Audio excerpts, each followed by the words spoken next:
Amid the glamour of the crown and the traditional rituals, the British royal family is facing an unseen problem: its finances. It's not the dramas of Prince Harry, Meghan Markle, or Prince Andrew that pose the greatest threat, but the lack of transparency in how the royal family spends public money. Norman Baker's forthcoming book, Royal Mint: National Debt, promises to expose the dark side of the royal family's finances, with King Charles III at its center. A former member of the Queen's Privy Council, Baker goes beyond just making allegations to providing evidence of a system designed to protect the royal family's wealth, while the public bears the growing economic burden. In his new book, Norman Baker takes a hard line on how the British royal family finances itself, particularly the sovereign grant, the royal grant that replaced the old civil list. Previously, Parliament could oversee royal spending, but the sovereign grant is now tied to profits from the Crown Estate, a multi-billion-pound portfolio of public property that belongs to the public, not the monarch. But thanks to changes reportedly pushed by King Charles, the grant has steadily increased each year, without the need for direct parliamentary approval. In 2025, the sovereign grant will increase by 53% to tens of millions of pounds, while Britons are struggling with rising living costs, from pension cuts to deteriorating public services.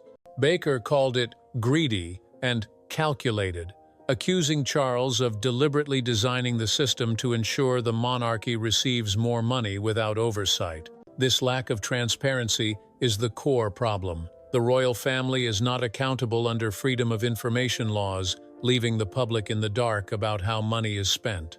While ordinary people have been arrested for protesting with "Not My King" slogans, royal misdeeds appear to be kept under wraps. There are also growing tensions within the royal family. Prince William, the heir apparent, appears to disagree with his father's management style.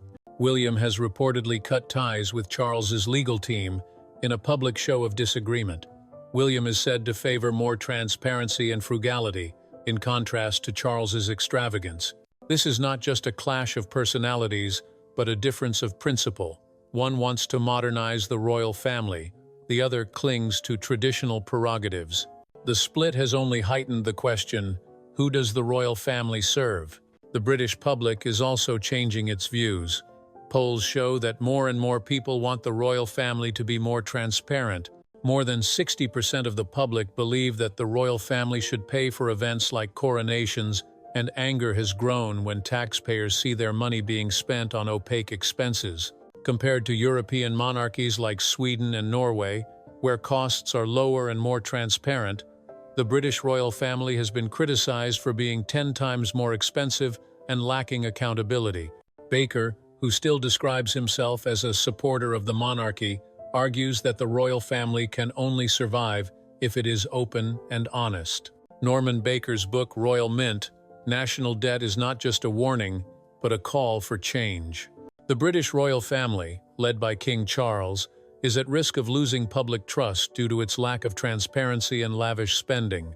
While William represents the hope for a more modern monarchy, Charles seems stuck in an old mindset that prioritizes privilege over responsibility.